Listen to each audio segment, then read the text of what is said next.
Et on se retrouve sur TV Finance en direct pour Chronocac. Nous accueillons à distance Mathieu Serron. Bonjour Mathieu. Bonjour Rosine. Vous êtes trader pour compte propre. Alors l'indice parisien a donc temporisé vendredi après une semaine faste ornée des discours accommodants des banquiers centraux. Exactement, les semaines se suivent et se ressemblent avec encore une fois la semaine dernière de nouveaux records qui sont tombés avec des plus hauts historiques sur le CAC, sur le DAX, sur l'Eurostoxx, sur le Nasdaq, sur le SP 500, sur le Dow Jones et j'en passe bien évidemment. Donc on a des marchés qui sont comme portés par leur élan des derniers mois avec une hausse, on le répète chaque semaine, hein, qui reste très impressionnante. Alors c'est vrai que autant en janvier-février, on pouvait expliquer cette hausse-là par les résultats d'entreprise qui étaient canons.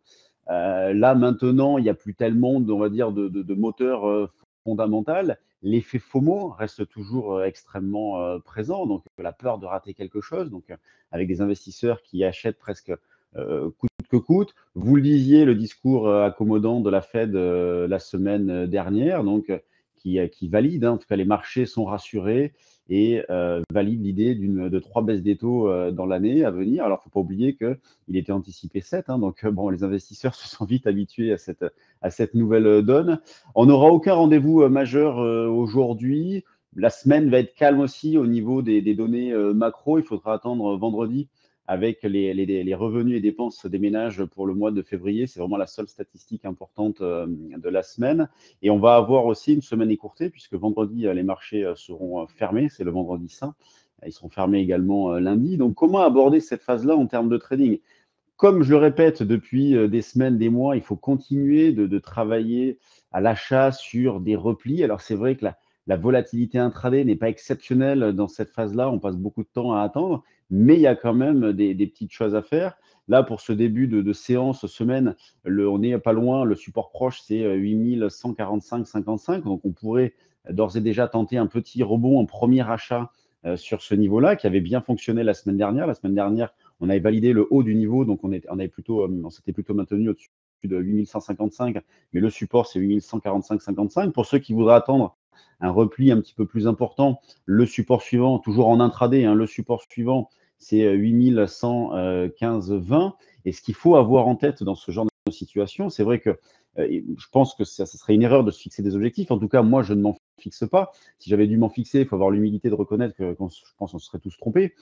Donc, je ne me fixe pas d'objectif. En revanche, j'essaye, en fonction voilà, des situations, de remonter les niveaux d'alerte en se disant, bon, allez, j'achète, c'est bien beau, mais jusqu'à quel niveau casser?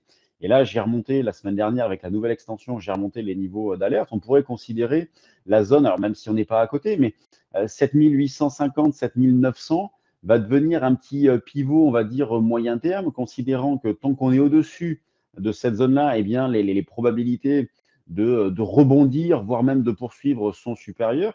Et si jamais ce niveau-là venait à être cassé, on tendrait vers une zone de neutralisation avec éventuellement en ligne de mire la grosse zone importante des 7550. Moi, j'ai conservé mon articulation long terme par rapport à 7550, considérant que voilà, le retournement majeur long terme, c'est ce niveau-là. J'aimerais bien, et si jamais le CAC stabilise pendant un certain temps, j'aimerais bien remonter le niveau, on va dire, de retournement d'une manière agressive à 7850.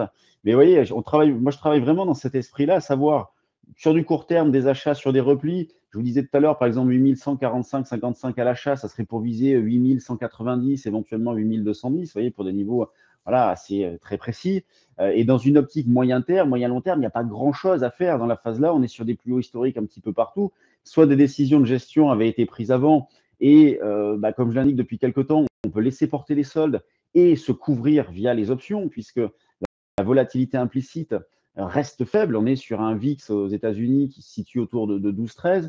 La volatilité implicite sur le CAC est extrêmement basse aussi. Donc, se couvrir avec les options ne coûte pas cher. Et on va dire que le ratio est très intéressant entre le coût de l'assurance et l'opportunité de laisser porter. Je pense qu'il faut continuer à laisser porter au moins un petit solde, se couvrir avec les options. À court terme, toujours tenter on va dire un petit tricotage, si vous me permettez l'expression, avec l'accumulation d'écarts, sans forcément viser de gros écarts, mais on arrive tout de même dans cette période-là à avoir une bonne fréquence d'écart. Donc, une phase de marché qui n'est pas très, on va dire, très palpitante dans le sens où il n'y a pas énormément de volatilité, mais vraiment des marchés qui sont en mode rouleau compresseur, sans absolument aucune faiblesse. Et ce qu'il faut se dire au vu de l'ampleur de la hausse, il va quand même vraiment en falloir. Il va falloir un catalyseur assez fort pour provoquer au moins une petite fragilisation de la situation. Pour l'instant, on n'en est pas là. Sur les actions, on a également des plus hauts historiques qui sont battus un petit peu partout. Donc pour l'instant, tous les signaux sont au vert sur les marchés.